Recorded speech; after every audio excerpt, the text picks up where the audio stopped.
അടുത്ത ഒക്ടോബർ 25 മുതൽ നവംബർ 2 വരെ 7 ദിവസം മെസ്സി കേരളത്തിൽ ഉണ്ടാവും.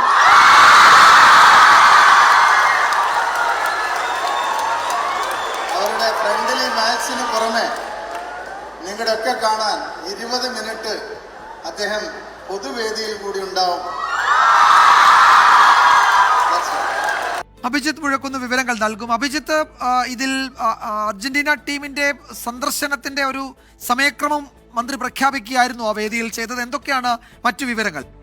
വിജയകുമാർ, കഴിഞ്ഞ നവംബറിലാണ് മെസ്സി കേരളത്തിലേക്ക് എത്തും എന്നുള്ളൊരു പ്രഖ്യാപനം കായിക മന്ത്രി വി അബ്ദുറഹ്മാന്റെ ഭാഗത്തു നിന്നുണ്ടാകുന്നത്. പക്ഷേ അതിനുശേഷം എപ്പോഴാണ് മെസ്സി എത്തുക തുടങ്ങിയ കാര്യങ്ങളിൽ ഒരു അവ്യക്തതയുണ്ടായിരുന്നു എല്ലാവർക്കും. അതായത് ഈ ഫുട്ബോൾ ഫാൻസുകാർക്കൊക്കെ, ആരാധകർക്കൊക്കെ അത്തരത്തിലൊരു ആശങ്കയുണ്ടായിരുന്നു. മെസ്സി എത്തുമോ, മെസ്സി കേരളത്തിലേക്ക് എത്തുമോ, കളിക്കുമോ തുടങ്ങിയ കാര്യങ്ങളിലൊക്കെ ഒരു സംശയം ഉണ്ടായിരുന്നു, ആശങ്കയുണ്ടായിരുന്നു. പക്ഷെ അതൊക്കെ ദൂരീകരിക്കുന്നതാണ്, അതൊക്കെ കാറ്റിൽ പറത്തിക്കൊണ്ടാണ് ഇപ്പോൾ, ആ ആശങ്കയൊക്കെ അസ്ഥാനത്താക്കിക്കൊണ്ടാണ് ഇപ്പോൾ കായിക മന്ത്രിയുടെ പ്രഖ്യാപനം വരുന്നത്.